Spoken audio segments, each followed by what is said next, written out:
Assalamualaikum warahmatullahi wabarakatuh. Saya dari kelompok 6 yang bernama Raudatil Jannah AR dan teman saya yang bernama Ruminiati. Di sini kami akan mempresentasikan hasil kerja kelompok kami yang berjudul Perang Salib dan Akibatnya. A. Pengertian Perang Salib. Perang Salib adalah gerakan umat Kristen di Eropa yang memerangi umat Muslim di Palestina secara berulang-ulang mulai abad ke-11 sampai abad ke-13. Perang Salib terjadi sebagai reaksi dunia Kristen di Eropa terhadap dunia Islam di Asia yang sejak 632 Masehi dianggap sebagai pihak penyerang, bukan saja di Syria dan Asia Kecil, tetapi juga di Spanyol dan Sisilia.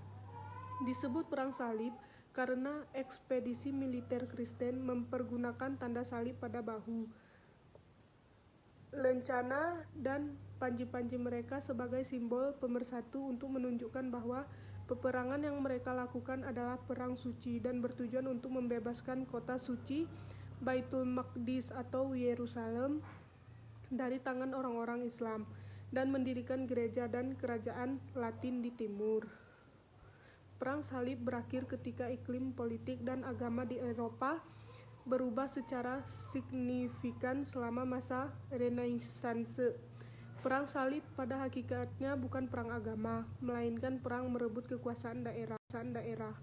Hal ini dibuktikan bahwa tentara Salib dan tentara Muslim saling bertukar ilmu pengetahuan. B. Dampak atau akibat Perang Salib. Periode Perang Salib sangat kaya dan berlimpah dengan berbagai gambaran peristiwa yang indah dan romantis, sehingga seringkali fakta-fakta sejarah yang penting diungkapkan secara berlebihan. Selama berlangsungnya Perang Salib, terjadi proses interaksi budaya Barat dan Timur. Interaksi di antara keduanya lebih banyak menguntungkan Barat ketimbang Timur. Aspek kebudayaan yang lebih banyak meliputi aspek seni, perdagangan, dan industri dari aspek sastra maupun keilmuan. Baik, selanjutnya akan dilanjutkan oleh teman saya yaitu Ruminiati.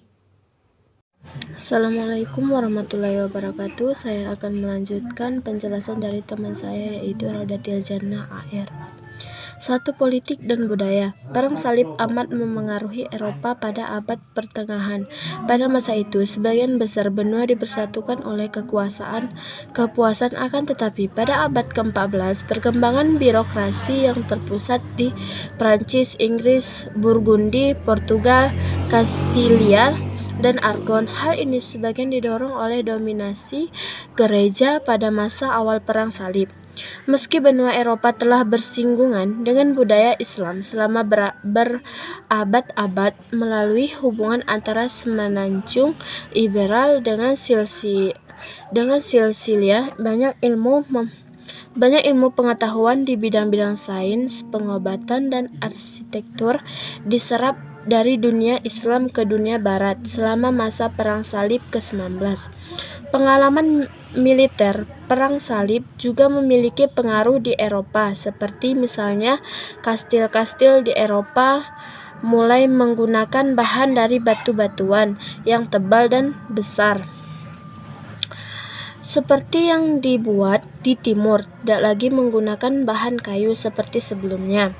Sebagai tambahan, tentara Salib dianggap sebagai pembawa budaya Eropa ke dunia, terutama Asia 20 bersama perdagangan, penemuan-penemuan, dan penciptaan sains baru mencapai timur atau barat, kemajuan bangsa Arab, termasuk perkembangan aljabar, lensa, dan lain-lain mencapai barat dan menambah laju perkembangan di universitas Eropa yang kemudian mengarahkan kepada masa Renaissance pada abad-abad berikut.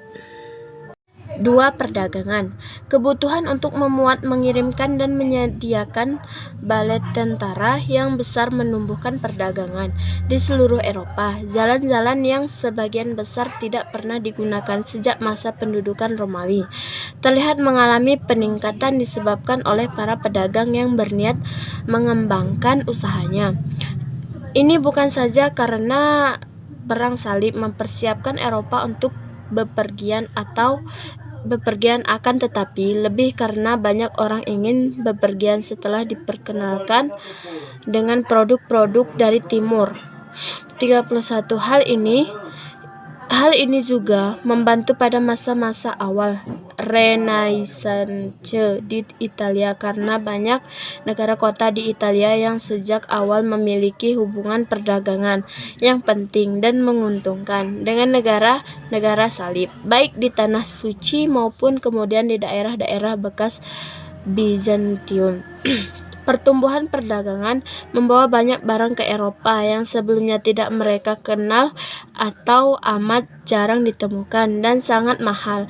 Barang-barang ini termasuk berbagai macam rempah-rempah, gading, batu-batu mulia, teknik pembuatan barang kaca yang maju, bentuk awal dari mesin, jeruk, apel, hasil-hasil tanaman Asia lainnya, dan banyak lagi keberhasilan untuk melestarikan Katolik Eropa. Bagaimanapun tidak dapat mengabaikan kejatuhan kekaisaran Kristen Byzantium. Tanah Byzantium adalah negara Kristen yang stabil sejak abad keempat, sesudah tentara salib mengambil alih Konstantinopel pada tahun 1204 Masehi. Byzantium tidak pernah lagi menjadi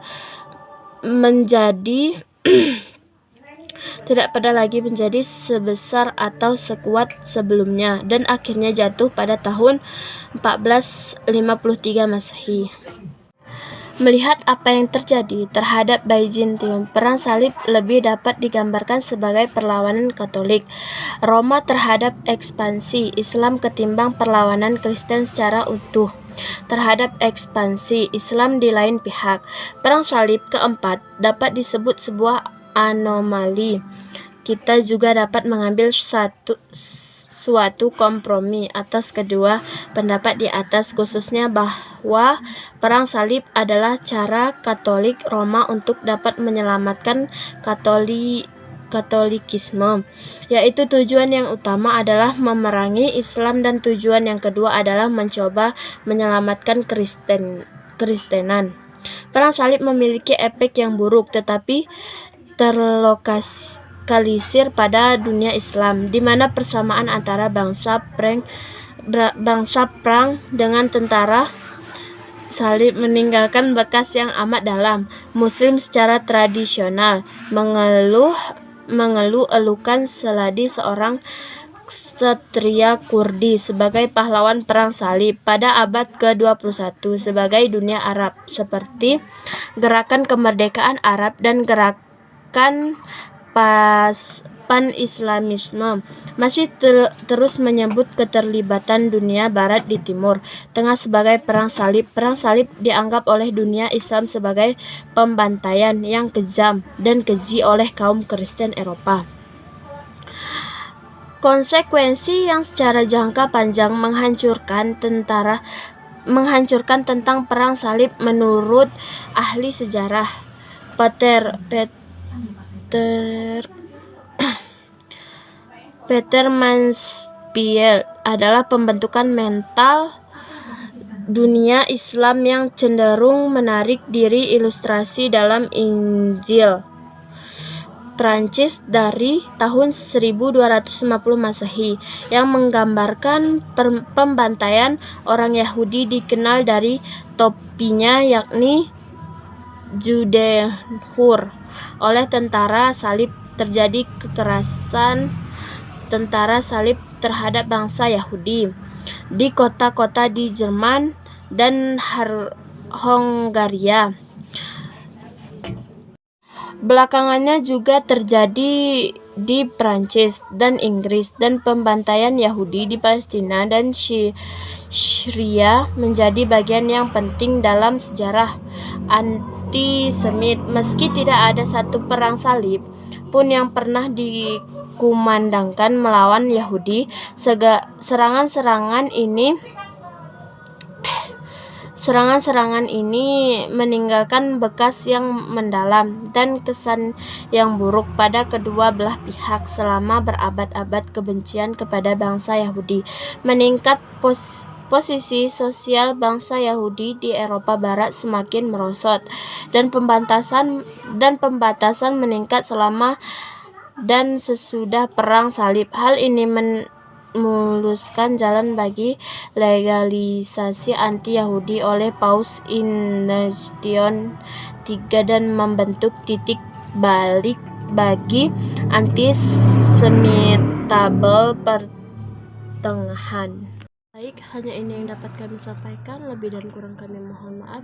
Terima kasih. Assalamualaikum warahmatullahi wabarakatuh.